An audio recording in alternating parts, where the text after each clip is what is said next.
Manage your exercise to manage your migraines. If you've already been diagnosed as a migraine sufferer, then you probably know why exercise in between migraine attacks is good for you. It improves blood circulation, which always leads to less pain. It also loosens tense muscles and alleviates stress, which is a notorious migraine trigger. Regular exercise helps regulate your sleep so that you can get 7 to 8 hours of good quality rest. However, there is such a thing as a workout-induced migraine. Since these are among the easiest migraines to avoid, implement the following tips to keep the vicious pain at bay. 1. Humidity.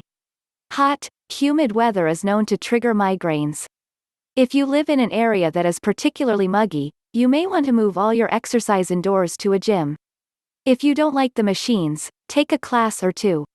Yoga and Pilates are rooted in calm movement with an emphasis on breathing, which may be more soothing to the migraine-prone than running on the treadmill. 2. Sunlight. You may want to take your exercise indoors if you are sensitive to sunlight. But if you enjoy the outdoors, or your exercise regime involves animals, like walking the dog or dogs, wear a good pair of sunglasses. It's actually good for you to get a bit of morning sun to keep your vitamin D levels healthy.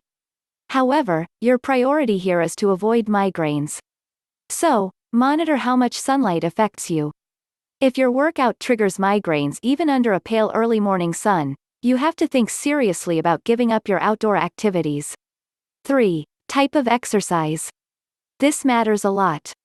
You may enjoy a morning run, but the sudden movement could set off a migraine. Weightlifting has been known to trigger migraines in sufferers. However, it's usually the heavy weights and exertion that's to blame. Working out with light weights to strengthen your neck, shoulder and upper arms is beneficial and prevents migraines because it helps to get the blood flowing.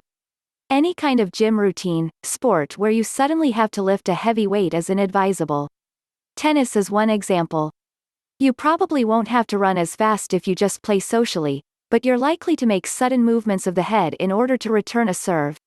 Surprisingly, swimming is also on this list. Although it's a low-impact exercise, it is nevertheless a strenuous one.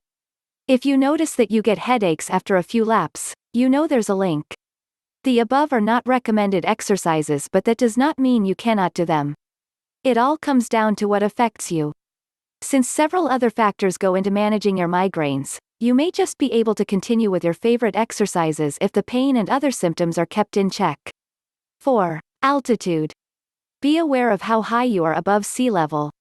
If you take a vacation in the mountains, you will very likely have to change your exercise routine. Higher altitudes mean lower oxygen levels, which can set off head pain and nausea, which can then spin into a migraine. Before you go, consult your family physician, or a medical practitioner who knows your history with migraines, about suitable exercises. Don't forget to take a kit of home remedies with you, as well as migraine gear like a sleeping mask and good earplugs. To conclude, do remember that exercise makes you feel good and helps to mitigate migraines. Learn to love it because the stress arising from your unwillingness to exercise may in itself be part of the cause of your migraine. Use your experience, judgment and instinct. Try different kinds of exercises, and when you hit upon one that you like and that doesn't trigger a migraine, go for it and you'll find yourself getting fit willingly and enjoyably.